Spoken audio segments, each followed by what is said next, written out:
Assalamualaikum warahmatullahi wabarakatuh. Kembali dengan Intermediate Accounting FRS Edition, third edition. Hari ini kita akan membahas tentang Acquisition and Disposition of Property, Plant and Equipment. Oke, yang perlu kita pelajari untuk chapter 10 ini adalah terkait dengan identifikasi properti, kemudian pabrik, peralatan, serta biaya yang terkait di dalamnya. Kemudian kita juga akan membicarakan tentang masalah akuntansi yang terkait dengan kapitalisasi dari bunga. Kemudian pelakuan akuntansi untuk biaya setelah akuisisi seperti apa. Kemudian bagaimana perlakuan akuntansi untuk pelepasan aset. Dan ini adalah urutan yang harus kita pelajari mulai dari definisinya, pengertiannya, ya, perolehan tanah bangunan seperti apa, isinya, kemudian aset yang dibangun sendiri, cost of rent dan sebagainya. Sampai kita akan berbicara tentang pelepasan atau disposisi. Terkait yang pertama, properti pabrik dan peralatan itu merupakan aset yang memiliki sifat yang tahan lama. Istilah lain yang digunakan adalah plan asset dan fixed asset. Dan ini digunakan dalam operasi perusahaan, bukan untuk dijual kembali, dan sifatnya long term, jangka panjang. Memiliki substansi fisik, itu juga ciri-cirinya. Contohnya sudah jelas ya, ada tanah, kemudian struktur bangunan, baik kantor, pabrik, gudang, kemudian ada peralatan, mesin, furniture, dan perkakas. Kemudian kita di dalam perolehan dan pelepasan aset tetap ini, kita akan berbicara historical cost.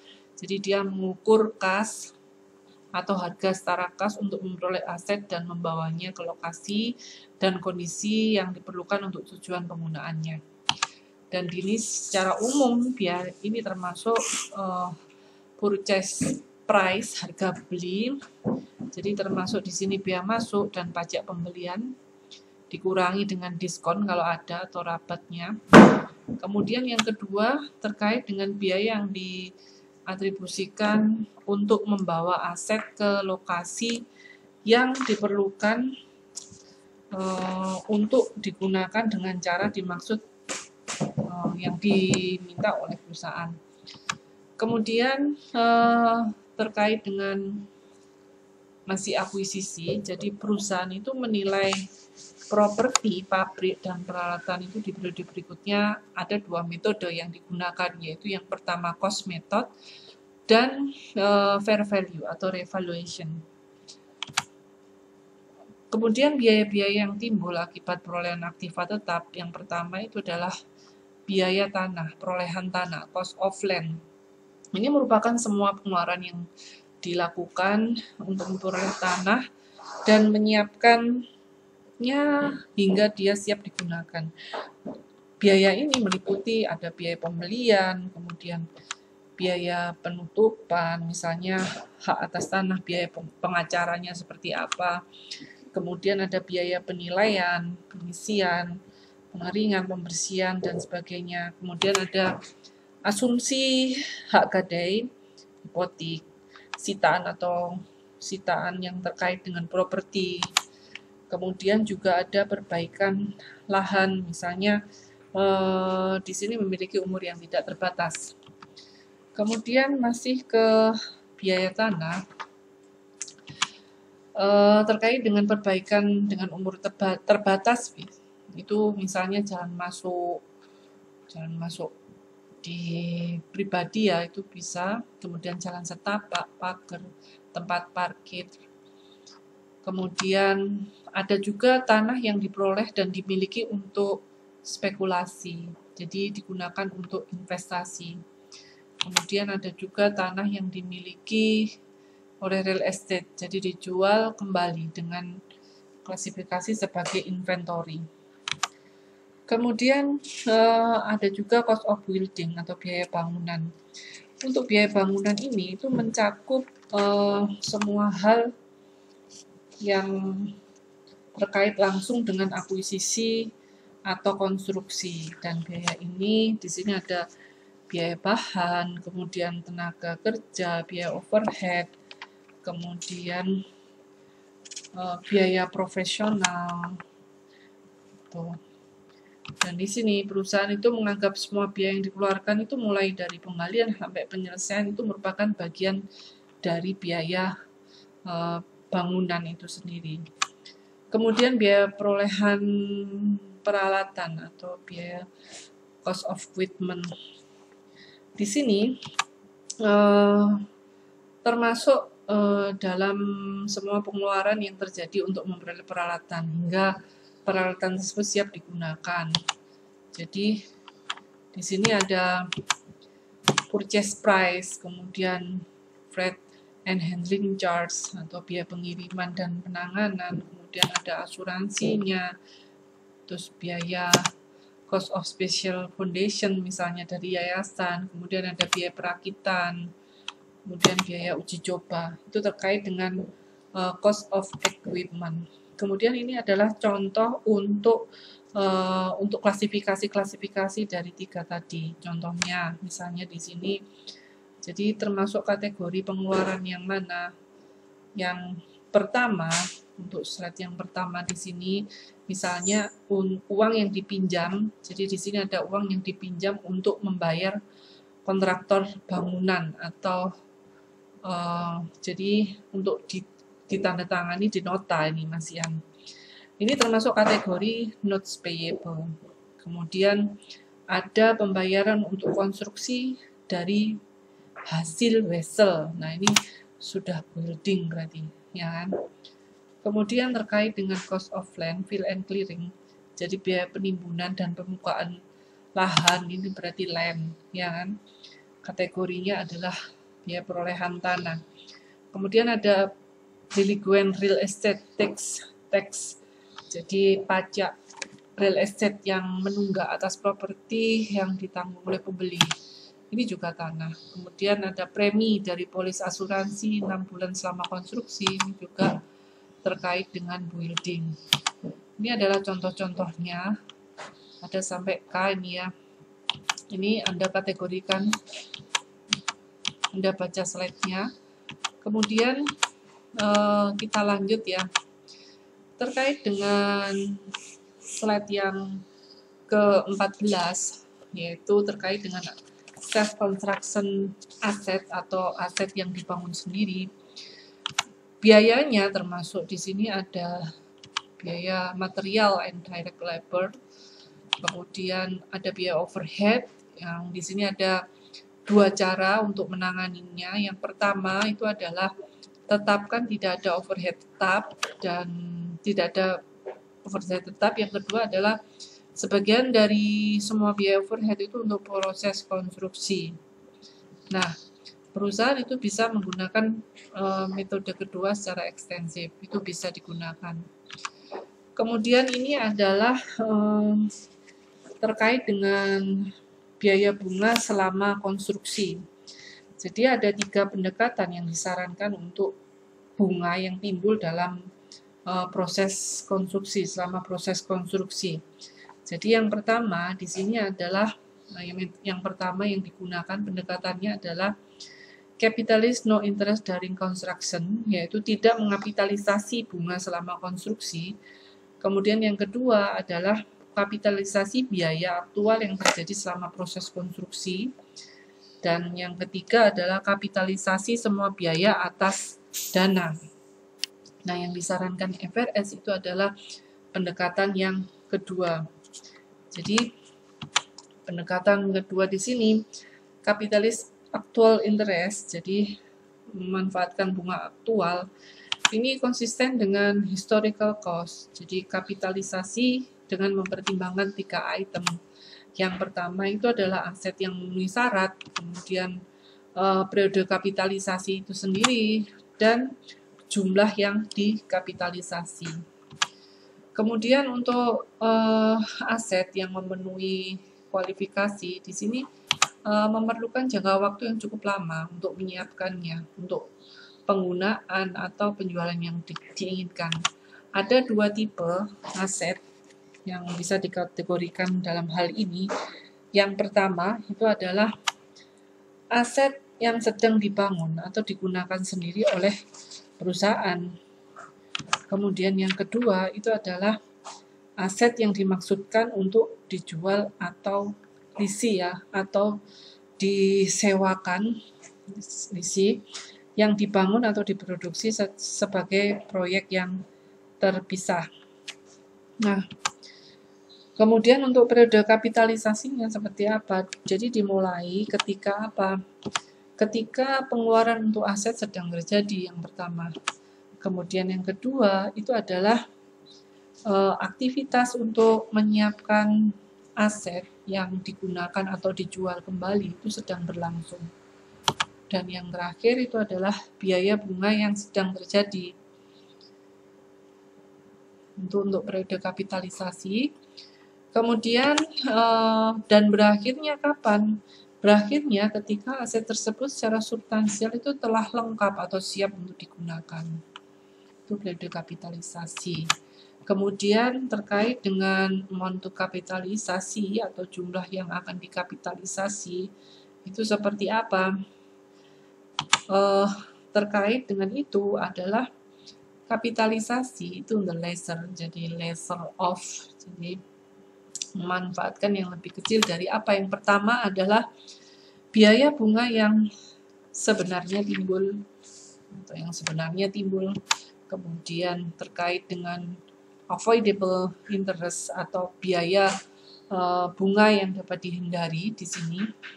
Biaya bunga yang dapat dihindari seperti apa? Itu adalah jumlah biaya bunga yang selama periode itu secara teoritis itu dapat dihindari oleh perusahaan jika tidak melakukan pengeluaran untuk asetnya. Itu yang dinamakan dengan avoidable interest. Kemudian kita akan berbicara tentang budget average accumulated expenditure.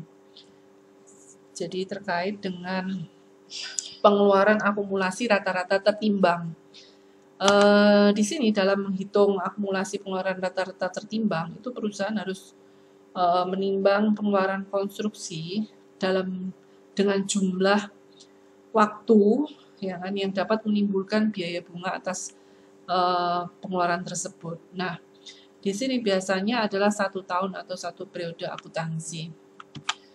Ini adalah contoh untuk budget average accumulated expenditure. Jadi contohnya di sini Harden Group ya, decide, jadi memutuskan untuk membangun gudang yang diperkirakan membutuhkan waktu 17 bulan untuk menyelesaikan, dimulai tahun 2019. Dan di sini perusahaan itu melakukan pembayaran kepada kontraktor di tahun 2019 yaitu sebesar tanggal 1 Maret itu 240, 1 Juli 480, 1 November 360. Totalnya adalah 1.080. Nah, perusahaan itu menghitung akumulasi pengeluaran rata-rata tertimbang untuk tahun yang berakhir 31 Desember seperti yang di sini.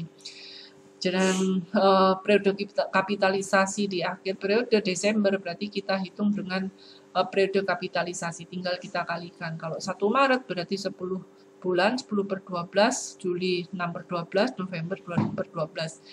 Jumlah rata-rata akumulasi pengeluaran rata-rata tertimbangnya adalah sebesar 500.000. Kemudian terkait dengan interest rate atau suku bunga. Nah, memilih suku bunga itu yang sesuai, itu yang terkait dengan yang pertama. Untuk bagian dari akumulasi pengeluaran rata-rata tertimbang, kalau kurang dari atau sama dengan jumlah yang dipinjam itu secara khusus itu menandai pembangunan aset. Jadi yang digunakan adalah suku bunga yang timbul atas pinjaman tersebut. Kalau bagian akumulasi pengeluaran rata-rata tertimbang itu lebih besar daripada hutangnya yang timbul untuk mendanai pembangunan aset, maka gunakan rata-rata tertimbang suku bunga yang timbul dari semua hutang lainnya selama periode tersebut. Jadi tinggal kita lihat. Nah, ini adalah contoh untuk perhitungan tingkat kapitalisasi atau weighted average interest rate untuk hutang yang lebih besar, berarti menggunakan yang kedua.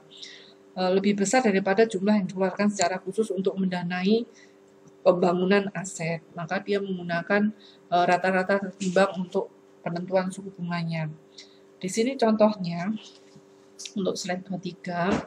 Jadi di sini ada pokok hutangnya 600, kemudian 12%, interestnya adalah 72. Untuk rate capitalization atau tarif untuk kapitalisasinya itu adalah total interest dibagi prinsipal adalah sebesar 8,25. Jadi ketemu untuk rata-ratanya.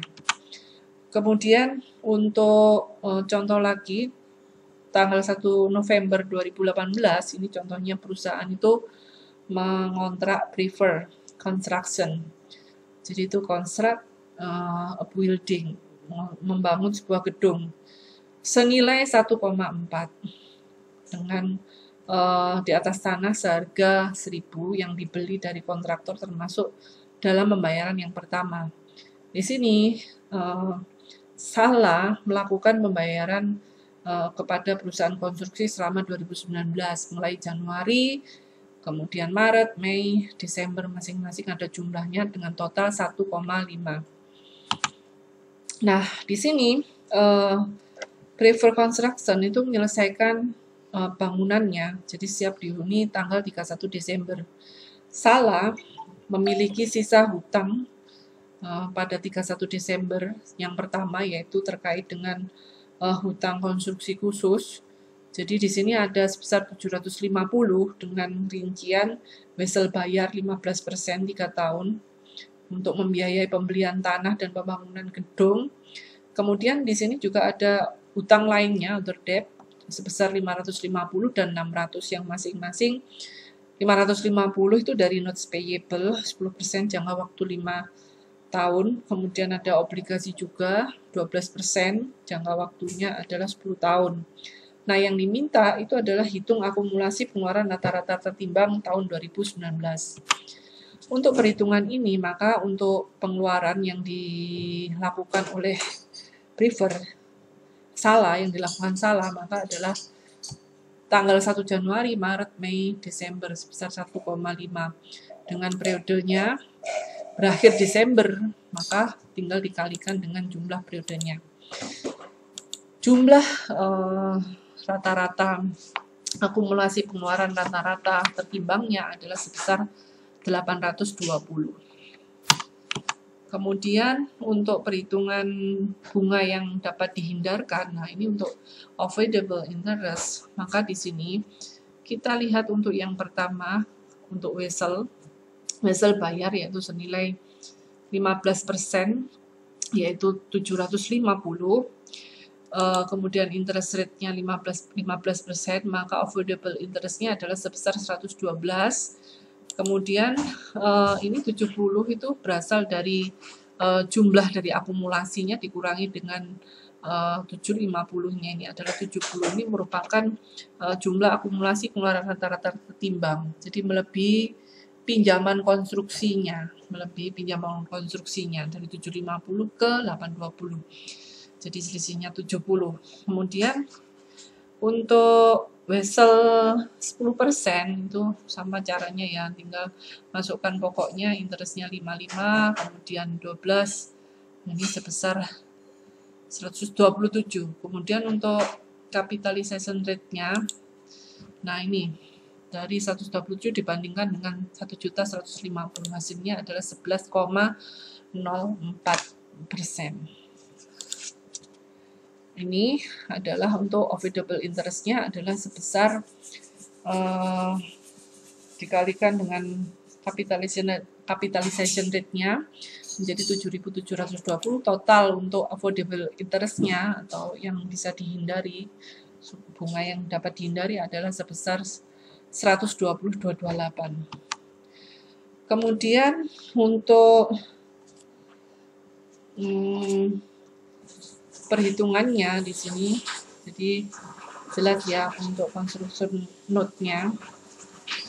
construction note-nya. Jadi di sini selama kapitalisasi selama periode 2019, masing-masing untuk aktual interest-nya di total adalah sebesar 239, di mana salah mengkapitalisasi untuk avoidable interest-nya adalah 120 dan aktual interest-nya adalah 230. Nah, penjurnalnya salah gimana? 1 Januari ya ini land, building, construction in process ya, cash. Kemudian 1 Maret building pada cash sebesar 300.000. 1 Mei building pada cash 540. Kemudian 31 Desember di sini ada pengakuan tadi avoidable interest yaitu sebesar 120. Nah, untuk avoidable interest tadi itu nanti di dalam income statement dia akan dilaporkan di other expense and losses. Jadi dia akan mengurangi jumlah interest expense yaitu sebagai kapitalisasi dari bunga sebesar 120. Kemudian terkait dengan special issue. Jadi di sini ada, jadi masih di biaya bunga selama konstruksi, ada masalah khusus terkait dengan kapitalisasi bunga. Jadi yang pertama itu terkait dengan pengeluaran tanah. Kalau terkait pengeluaran tanah di sini, jika tanah dibeli ya sebagai lokasi suatu bangunan, biaya bunga dikapitalisasi selama periode konstruksi adalah bagian dari biaya pabrik, bukan biaya tanahnya, jadi berbeda. Kemudian sebaliknya, jika perusahaan itu mengembangkan tanah untuk penjualan kafling, itu termasuk biaya bunga yang dikapitalisasi. Jadi sebagai bagian dari biaya perolehan tanah. Kemudian kalau terkait dengan pendapatan bunga, secara umum perusahaan itu tidak boleh mengimbangi pendapatan bunga dengan biaya bunga kecuali diperoleh dari pinjaman tertentu. Kemudian terkait dengan perusahaan itu mencatat properti pabrik dan peralatan pada apa? Pada nilai wajar dari apa yang mereka serahkan. Kemudian dari apa yang mereka terima. Yang mana yang lebih jelas? Tuh. Kemudian kita akan mengenal yang disebut dengan cash discount atau diskon tunai. Kemudian ada deferred payment kontrak atau kontrak pembayaran yang ditangguhkan. Kemudian ada lump sum purchase, pembelian lump sum. Kemudian issuance of share, penerbitan saham. Kemudian terkait dengan pertukaran aset non moneter. Itu juga sama, perhitungannya dengan nilai wajar dari aset yang diserahkan maupun aset yang diterima. Mana yang lebih jelas? Jadi perusahaan itu harus mengakui keuntungan atau kerugian di bursa ketika transaksi tersebut memiliki substansi komersial. Nah, untuk terkait dengan substansi komersial, jadi artinya apa sih substansi komersial? Jadi exchange atau pertukaran yang memiliki substansi komersial itu jika arus kas masa depan itu berubah sebagai akibat dari transaksi. Jadi misalkan artinya apa? Misalkan posisi ekonomi kedua belah pihak berubah, maka transaksi tersebut memiliki memiliki transaksi atau substansi komersial. Jadi contohnya di sini untuk tipe pertukaran itu ada kategorinya yang terkait dengan tipe pertukaran yang pertama itu adalah terkait dengan pertukaran yang memiliki substansi komersial dan pertukaran yang tidak memiliki substansi komersial. Kalau pertukaran yang memiliki substansi komersial yang seperti apa? Yang mengakui keuntungan dan kerugian dengan segera, immediately. Sedangkan kalau yang tidak memiliki substansi itu menangguhkan baik keuntungan maupun kerugian. Menangguhkan keuntungan saja. Menangguhkan keuntungan tetapi mengakui kerugian dengan segera. Kemudian loss situation. Jadi yang pertama terkait dengan pertukaran dengan situasi yang rugi. Nah, seperti apa pertukaran dengan situasi yang rugi? Jadi perusahaan itu mengakui kerugian jika pertukaran tersebut itu memiliki substansi komersial. Jadi secara rasional itu perusahaan tidak boleh menilai aset lebih dari kas yang mereka punya jika kerugian ditangguhkan atau asetnya dilebih-lebihkan. Contohnya di sini adalah terkait dengan pemrosesan informasi. Jadi terkait dengan pemrosesan informasi ada pertukaran mesin. Jadi PA itu menukar mesin bekasnya dengan model baru di Jerot Business Solution. Nah, dari pertukaran tersebut itu memiliki substansi komersial. Dan mesin bekas tersebut memiliki nilai buku sebesar 8.000. Biaya awalnya adalah 12.000 dikurangi dengan 4.000 akumulasi penyusutan. Nilai wajarnya adalah sebesar 6.000, kemudian model barunya itu harganya 16.000. Jerot itu memberikan informasi processing untuk tukar tambah sebesar 9.000 untuk mesin bekas, dan pemrosesan informasi itu untuk menghitung biaya aset baru itu seperti apa. Nah, ini adalah perhitungannya. Jadi untuk pertukaran seperti ini, contohnya di sini adalah harga mesin barunya berapa? 16.000. Kemudian dikurangi dengan penyisihan nilai pertukaran mesin bekas yaitu 9.000. Kemudian pembayaran tunai tertagihnya 7.000. Nah, cost of new mesin atau biaya perolehan mesin baru adalah sebesar 13.000. Nah, jelas mengalami rugi ya. Nah, seperti apa jurnalnya? Equipment accumulation depreciation 4.000, kemudian ada kerugian dari pelepasan peralatan 2.000, kemudian equipment 12 dan cash yang dikeluarkan 7.000. Nah, ini adalah fair value untuk mesin. Jadi fair value untuk nilai wajar mesin bekasnya 6.000, sedangkan nilai buku mesin bekasnya 8.000. Kerugian pelepasnya 2.000, jelas ya. Kemudian untuk situasi laba gimana, situasi untung. Untuk situasi untung, jadi perusahaan ini biasanya mencatat biaya non-moneter sebagai imbalan aset non-moneter lain sebesar nilai wajar yang diserahkan dan segera untuk mengakui keuntungannya. Jadi masih di mesin.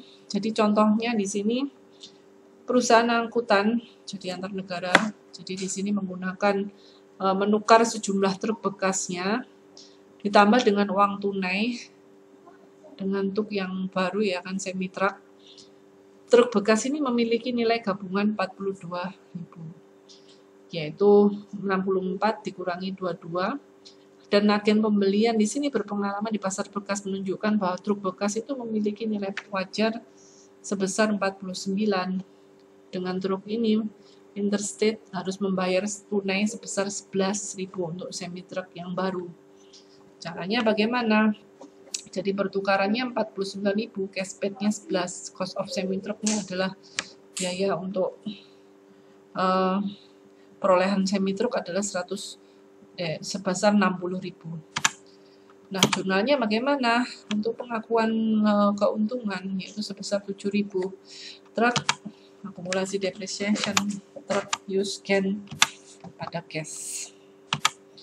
Kemudian terkait dengan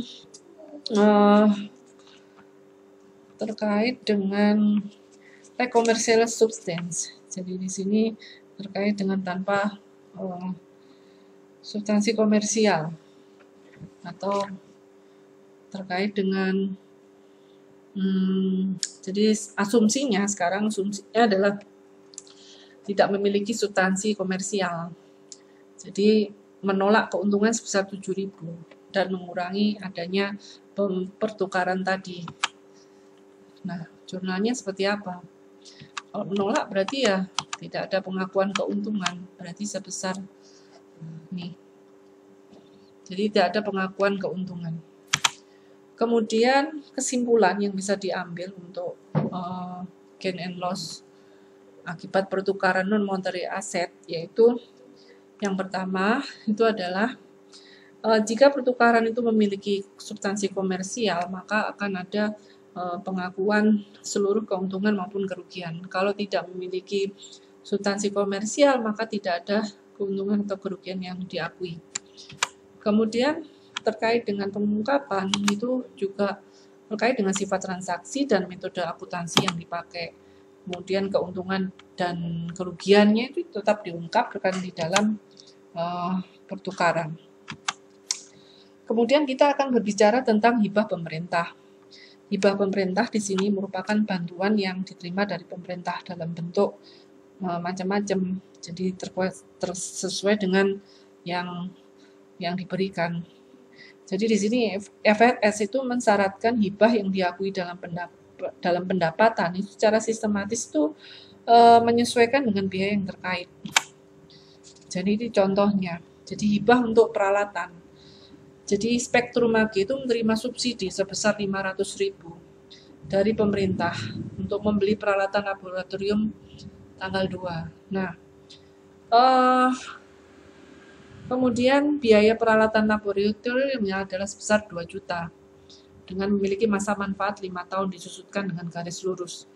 Nah, bagaimana kenyataannya? Jadi ada untuk melihat hibah ini FRS itu ada 2 hal. Yang pertama itu pendapatan hibah itu ditangguhkan, deferred grant. Kemudian yang kedua, kredit peralatan terkait dengan kredit peralatan.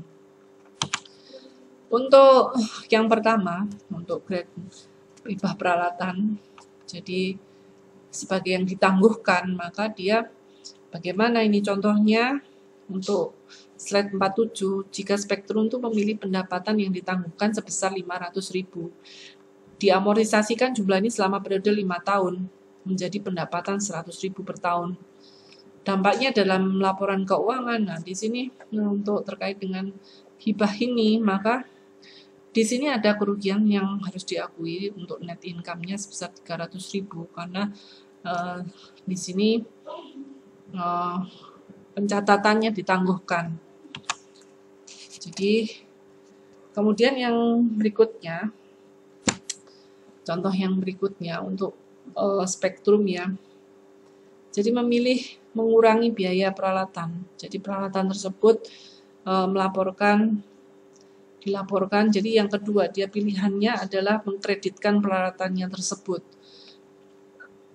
Jadi yang diakui di dalam laporan keuangan maka adalah di income statement dia sebagai depreciation expense for the year karena dia dikreditkan. Jadi dimiliki maka ada biaya penyusutan. Kemudian untuk hibah untuk kerugian masa lalu ini juga terkait dengan kerugian operasional ya. Jadi contohnya ini juga Anda lihat ya, kalau ada kerugian maka seperti apa. Jadi kondisi ini memenuhi beberapa kewajiban masa depan untuk mengkreditkan pendapatan hibah yang ditangguhkan dan diamortisasi selama periode yang sesuai dengan masa depan. Jadi di sini contohnya case pada grant revenue. Kemudian ketika hibah itu untuk biaya pinjaman, itu jurnalnya bagaimana? Ini contohnya sebagai pinjaman. Case pada notes payable. Jadi ada 2 perbedaan yang digunakan. Kalau yang tadi terkait dengan grant revenue langsung posnya itemnya, untuk yang kedua langsung ke notes payable karena dia sebagai pinjaman. Kemudian terkait dengan hibah yang selanjutnya, jadi selain menggunakan pendekatan pendapatan yang ditangguhkan, perusahaan itu mencatat hibahnya. Itu contohnya bisa menggunakan cash pada deferred grant revenue, itu juga bisa pencatatannya. Kemudian kalau menggunakan suku bunga efektif, jadi pendapatannya gimana? Kalau misalnya menentukan jumlah beban bunga, maka perusahaan menurunkan pendapatan hibah yang ditangguhkan. Maka ada jurnalnya juga. Kemudian terkait dengan biaya akuisisi yang selanjutnya. Jadi di sini ada pengakuan untuk mengenai biaya yang diakuisisi sebagai aset jika biaya tersebut itu dapat diukur dengan andal dan besar kemungkinannya itu memiliki masa manfaat yang akan datang. Jadi di sini manfaatnya untuk apa terkait, jadi ada masa manfaatnya, kemudian jumlah produk yang diproduksinya ada, kualitas produk yang dihasilkan, kemudian tipe-tipenya seperti apa. Di sini ada addition, contohnya ada peningkatan atau perluasan aset, kemudian ada improvement and replacement atau perbaikan dan penggantian, kemudian penataan ulang atau reorganisasi, kemudian ada perbaikan. Itu adalah hal-hal yang terkait dengan pengeluaran terkait dengan cost of sequence untuk akuisisi jika diakuisisi. Kemudian ada repair. Nah, ini adalah untuk accounting treatment-nya, untuk apa tipe-tipe pengeluaran terkait dengan cost sequence-nya. Jadi di sini untuk contohnya misalnya addition, maka perlakuan akuntansi normanya seperti apa? Jadi dia mengkapitalisasi biaya penambahan pada akun aset dan seterusnya. Untuk repair juga di sini ada dua perlakuannya. Biasa maka dia membebankan ke biaya perbaikan pada saat terjadinya. Nah, kemudian di sini ada perusahaan untuk istilahnya ada disposal atau penghentian aset pabrik secara sukarela. Bisa saja dijual, kemudian ditukarkan, dikonversi, kemudian digadaikan, itu juga bisa. Kemudian penyusutannya ya dilakukan sampai tanggal disposisi kalau perlakuan aset yang dilepaskan itu. Nah, contohnya di sini. Jadi Baret di sini mencatat depresiasi mesin seharga 18.000 selama 9 tahun dengan tarif 1.200 per tahun. Jika menjual mesin tersebut pada pertengahan tahun ke-10 seharga 7.000, Baret mencatat penyusutan sampai tanggal penjualan. Nah, bagaimana depreciation expense ya kan pada akumulasi depreciation. Paruhnya saja. Kemudian depresiasi mesin seharga 18.000 ya. Itu selama 9 tahun tarifnya kan 1.200 ya kan. Nah, jika mesin tersebut dijual di tengah tahun 10 seharga 7.000, maka Baret mencatat penyusutan hingga tanggal penjualan. Maka jurnalnya bagaimana? Cash accumulation depreciation pada machinery. Kemudian ada untung apa kerugian, gain on disposal ya kan. Laba dari kebetulan laba ini. Kemudian